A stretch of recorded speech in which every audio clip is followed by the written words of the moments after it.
Thank you, Chris. And from the weather to now food and wine, right? As you get ready to host your next holiday get-together, you might be tired of traditional foods like ham and turkey, at least I am.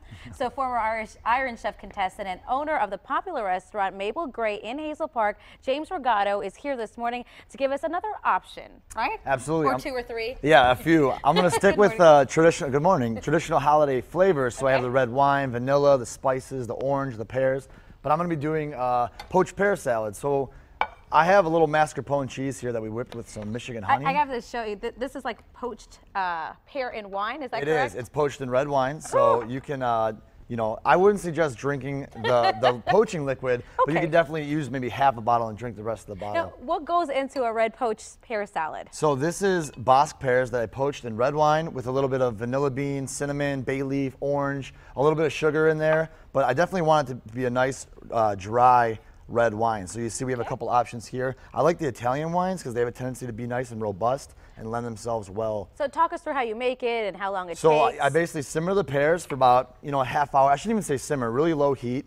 And then we kind of let them sit in the liquid overnight. Okay. And then they're really, I can smell it just standing here. It smells really good. A little bit of shaved prosciutto. I would just go to your local market, ask for a high quality prosciutto, San Daniele or prosciutto di Parma, and then ask them just to shave it paper thin. Now tell us, why is this an option for the holidays? Why is it a perfect option? Well, I think, you know, pears and red wine and spices and ham, those are things you're going to see and people are familiar with, but maybe just a less traditional, you know, presentation.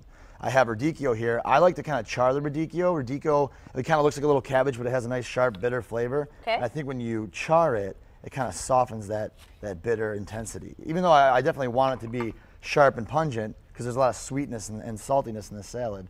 Just kind of top the prosciutto with the radicchio. Good. And I even like to use a little bit of the poaching liquid. Don't get any of the hard spices in there, just the liquid. And you kind of drizzle that over, and that's going to become like our vinaigrette. See, now you're just showing off. No, are you kidding me? It's easy. You can do that. A little olive oil. And really, talk to us about where can people find this recipe? Well, so the recipe is going to be online from you guys, but I have this at my restaurant now at Mabel Grey. A little cracked pepper and a little bit of Marcona almonds. Even though they're Spanish, they still go to an Italian salad well. Even though they're Spanish. Yeah. Now, can you talk to us about your menu and what makes your dishes so unique? Sure. We change the menu every day, so we handwrite it. We have an example there. And we're a small restaurant. Look at his menu here. We're only 43 seats, so we pretty much you know, we're easy. It's easy to get, you know, filled up quickly. Yep. And about 8 to 12 items a day. No walk-in cooler, so food just kind of shows up. We process it and move through. That's why we change the menu so much. What's the chef special at your restaurant? Oh, I mean, really, the menu is the special. I can't store any more tricks up my sleeve. Now I have to try it. Yeah, absolutely. I can't just have you make something and not try it, especially where wine is concerned. I know, it's true. Okay, so how do I? This looks like a lot. I would say, yeah, probably, you know. And I do not want to embarrass myself on television. You can figure it out. I believe in you. So I'm going to try to. Is that okay? Yeah, oh, yeah, I don't of have any course. of the pear though. You can take. If I cut a little piece. Okay, oh, it's really good. There you go. Try the pear. It's good. That's the closest you're gonna get to red wine this morning. Is the pear. Well, never too early for red wine. Yeah, exactly. All right, so tell us where your restaurant is. So, and we're also, I was on Top Chef too, not Iron Chef. Although, Iron Chef, if you're watching, I'll certainly go on there. But Top Chef, yeah. Sorry. No, it's okay. It's okay. Thank you for correcting I know us. my friends are gonna be like, you wasn't Iron Chef.